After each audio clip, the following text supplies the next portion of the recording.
Welcome to the 12th District. This is Kerry Condata for the NCW Life channel. Thanks for being with us. Last week we talked about tax rankings, taxes in general in Washington State.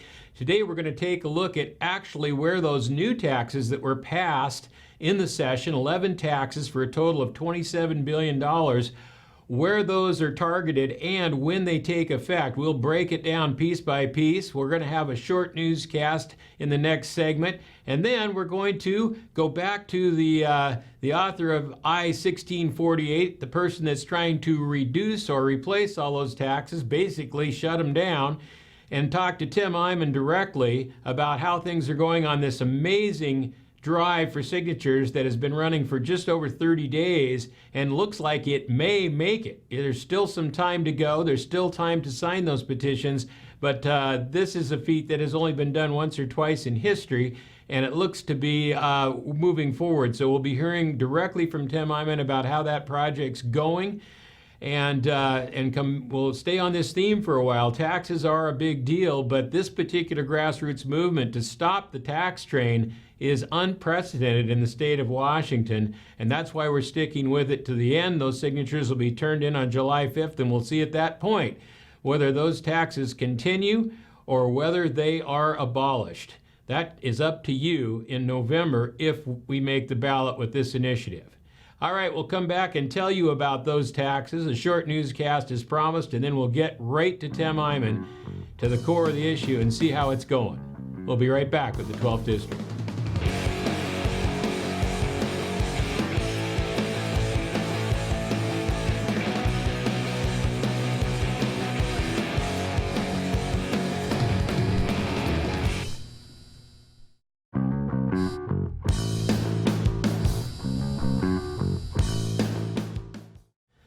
Welcome back. This is the 12th District with Kerry Condata. We're going to do a short newscast for you. National news, as you have heard, Donald Trump will meet directly with the Chinese Prime Minister.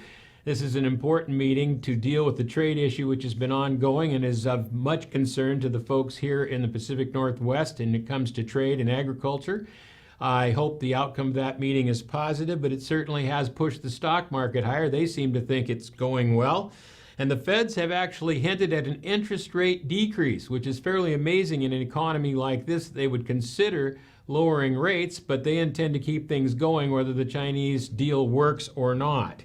Again, the stock market remains in very good condition with record numbers. Immigration debate continues at the border while the problem continues because there is no control at this point, or very little control of the border, and a lot of people coming across. The detention centers are full. There's a backlog of court cases. This is a problem that's going to multiply until Congress takes action and gets this handled. I hope that is soon. This is not a good situation for anybody. On the state news level, May unemployment is holding at 4.7% for Washington State. That's a good thing. It has been holding at that level. It's a little above the national unemployment rate, but still very steady.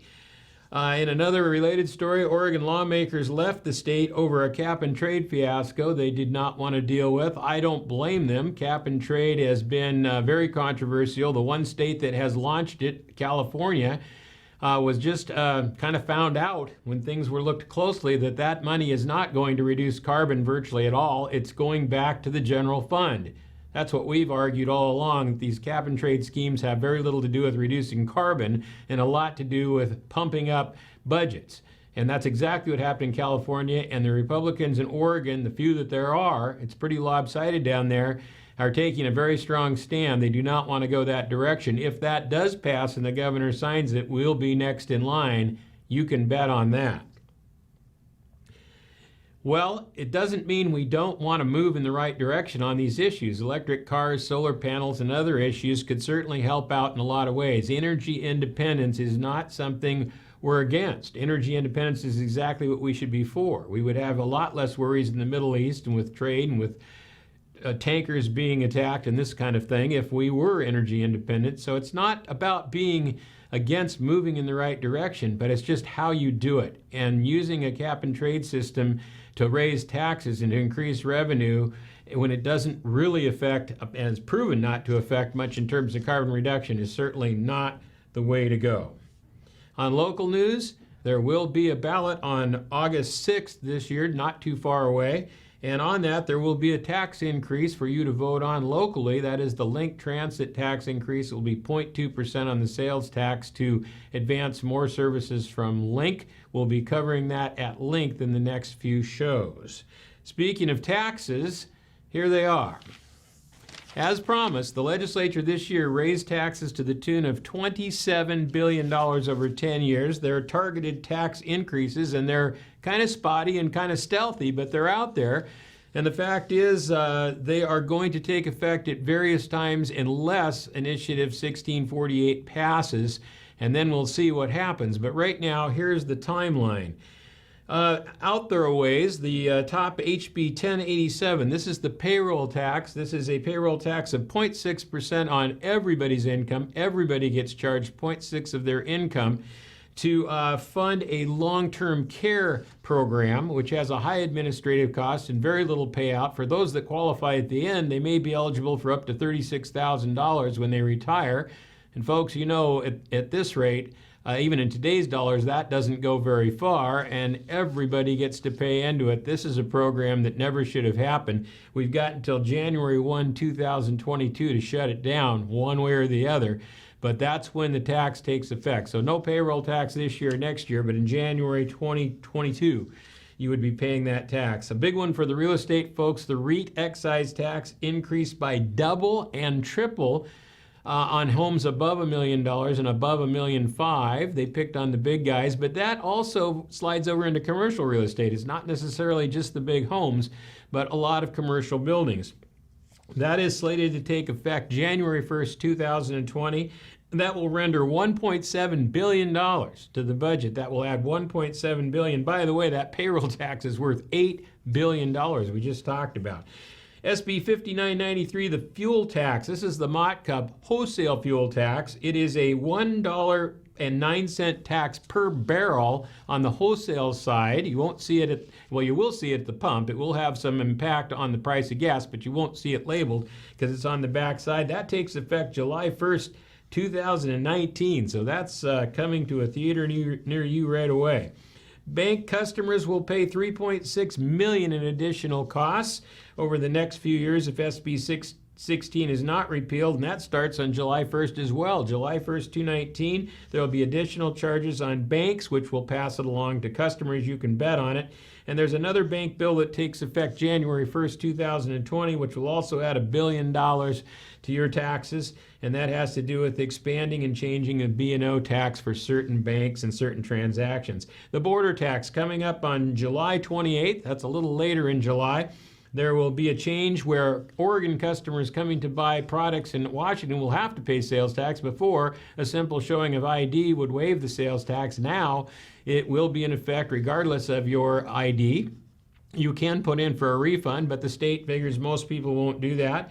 And that border tax is good for $311 million. All right, travel agents get whacked to the tune of $30 million, and that starts on July 1st also. Most of these are on July 1st, 2019. Travel agents will have their B&O tax doubled and tripled. That's very difficult for them to pass that along, but believe me, they'll have to. And again, you're going to be paying more for travel agents to the tune of $30 million. All right, on October 1st, 2019, one of the most heinous taxes in terms of percentages, the vape tax. The vaping people will be hit with about a 60% tax. It's per milliliter, but when you back it in, it's about a 60% tax. That's a double whammy with the 21 plus that kicks in very soon, where their customers now have to be 21, plus a 60% tax. I have a feeling this will wipe out most of those vape dealers. And of course, they are fighting hard for 1648 to try to remove that and stay in business. SB 5581 online tax, that changes the nexus on companies doing online tax collection. Will increase things by about $1 billion, add some more sales tax to more companies doing business online. And SB 2158, probably the most heinous one of all in terms of broad reach, is a B&O tax increase on a whole lot of different businesses. And those B&O taxes, depending on what business you operate, go up between 20% and 67%. This is really hard on small business in the state of Washington. Last but not least, SB 5313 takes effect January 2020. And this is the one I'm most concerned about, moving the local tax levy from $150 to $250 for schools. Of course, in some cases it'll be voted on, in other cases it won't. In the long run, they'll all be voted on. But raising that levy goes directly against the McCleary decision and the entire program that we put together for many years to solve that McCleary problem. That particular tax is very problematic, because there's also an increase in the state sales tax of 30 cents from 240 to 270 that is coming as well. So the two together will create some much higher property taxes. Well, there you have it. That is the 11 taxes, $27 billion in total over the next 10 years. All could be rolled back if our next guest gets his way and gets on the ballot this fall. We'll be right back and talk directly to Tim Eyman.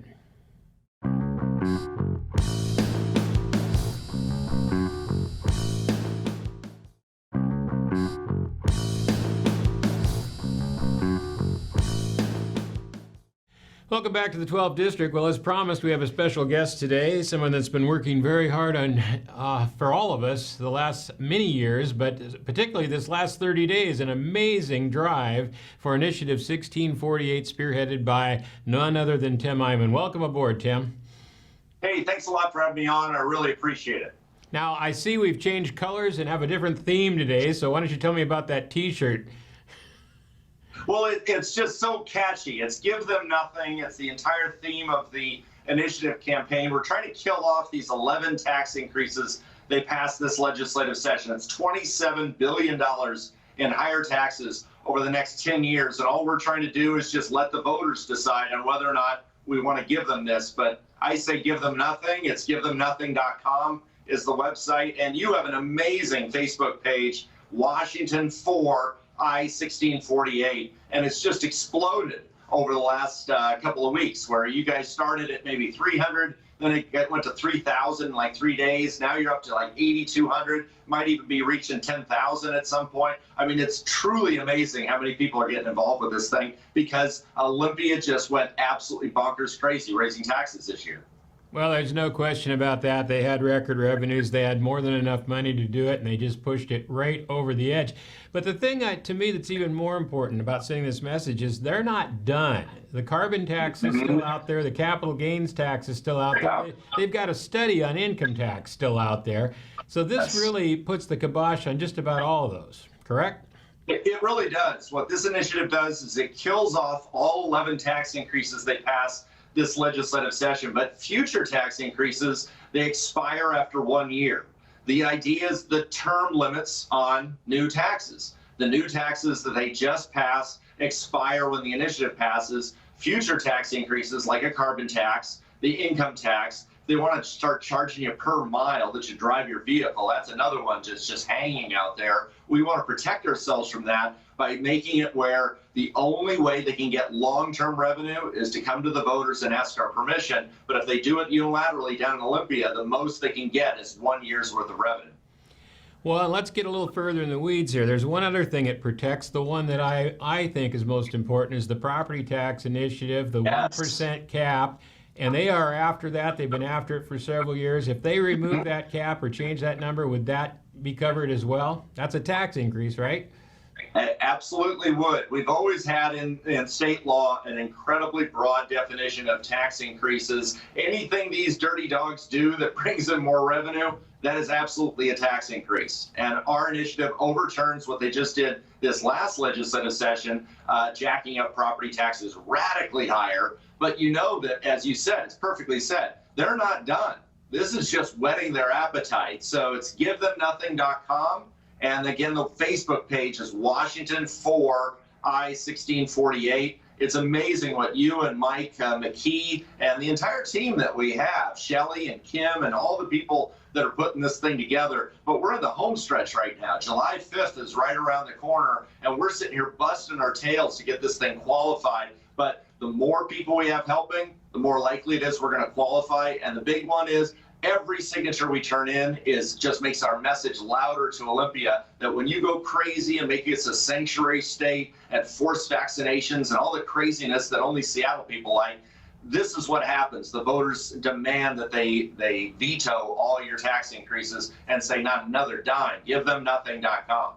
Well, let's review what we need to do in the next few days. We have to come up with 322 or 320,000 roughly, because the actual amount's to something, right? Yeah, you're right. It's 260,000 valid signatures, but you always have to get extra ones because some people aren't, able to write legibly.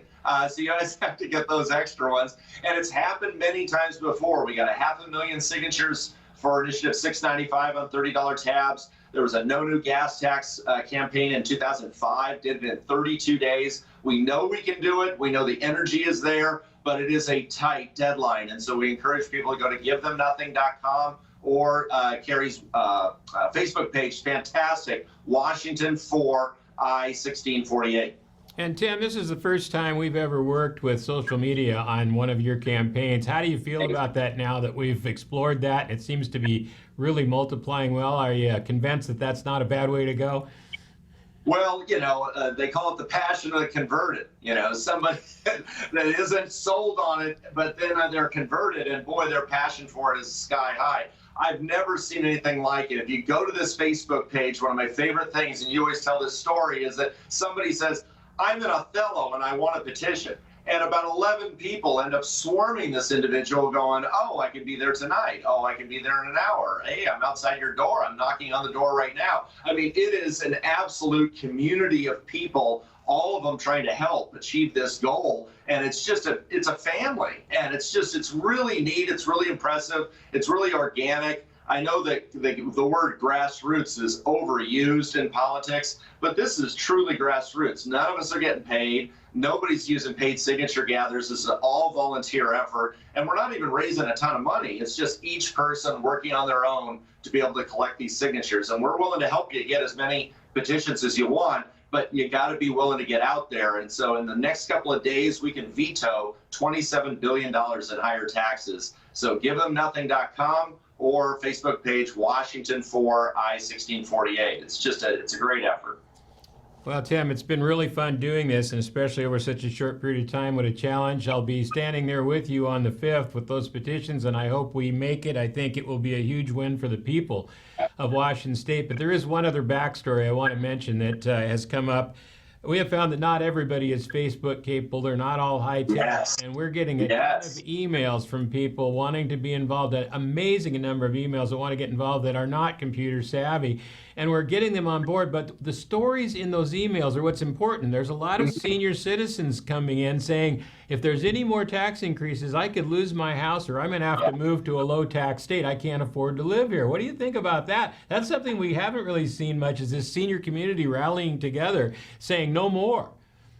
Oh, absolutely. And, for those old school people like myself, my cell phone number is 509-991-5295. Love to hear from you. 509-991-5295. You guys have an amazing website. Ours is GiveThem.nothing.com. It's a great one. But what's really neat about yours is lspac.org, Liberty State. So lspac.org. What's so neat about your website is people can go there and find the local store that's in their community. They just enter in their zip code, and you'll find all the stores where you can go and sign a petition. So if you're old school like me and you're not really up on it, you've got my cell phone number, 509-991-5295, or go to your website, and it's just really neat, lspac.org, and you can go there and find a map of the entire state of Washington, and you're going to find 300, 500, I think it's probably like 600 locations now all throughout the state where they've got these petitions sitting on counters and they're ready to be signed. We just need people willing to go out there and get them. That's absolutely right. There's no excuse not to sign this if you want to. Again, this puts it on the ballot. This does not make it happen. There still has to be a vote. I'm sure there'll be some pushback, but we right now seem to have people all moving in the same direction. Tim, I think it's really a lot of fun. I look forward to seeing you at the 5th. Don't you feel it's kind of ironic that the turn is the day after the Independence Day? How about that? Perfect. And I honestly think it's going to take July 4th, people getting out there collecting signatures, and we'll have to organize something to get all these petitions that come in on the 4th delivered on the 5th. But this just has a feel of one of those campaigns, like it's a 1 in a million, where we can turn in 400, 500, 600,000 signatures. There's that much energy, that much enthusiasm, but we cannot be overconfident. And we just need everybody to go to, I'll throw it, givethemnothing.com, a Facebook page, Washington 4 I-1648. Again, my cell phone number, 509-991-5295, and an incredibly great website you guys put together, lspac.org, to see a map of the state of Washington, lspac.org. It's just a heroic effort. The people that are working on this are just great people, and I just hope everybody gets involved with this one in these final days. All right, well, there you have it, a final report from Tim Eyman. We'll be right back with the 12th District.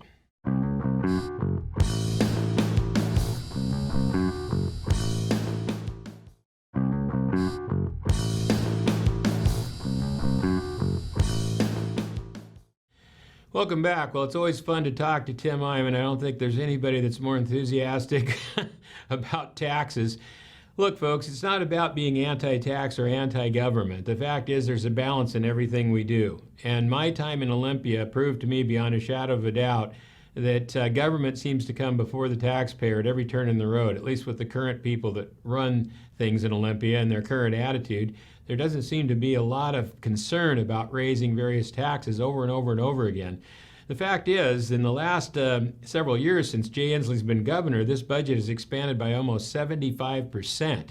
There is no measure of inflation or population that would do that if we were staying on a fairly normal, balanced curve. Revenue has to go up. More people come into the state, more services are demanded. We get that. That's not a problem. But there is a point where you just cannot continue to push that curve. What happens is called the bow wave, because these government programs, as more and more of them are put into place, they expand exponentially, creating what is called a bow wave. And the fact is, it is unsustainable in any kind of an economic downturn. Now, we've run into this over the years several times, and the fact is it's been pretty treacherous. We have to cut back programs, we have to lay people off, we have to reduce or cap salaries, we have to stop putting into our pension programs, which creates a debt situation. It creates all kinds of problems. So it's the old short-term credit card gain for long-term pain when it comes to this type of situation. So I just wanted to take a moment to say we're not anti-government. I'm not.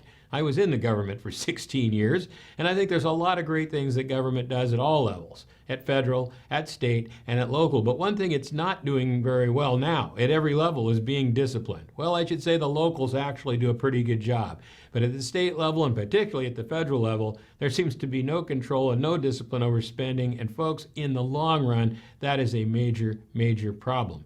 Now, while things are going well in the economy and things seem strong throughout the United States, we still have a debt situation that is over our head.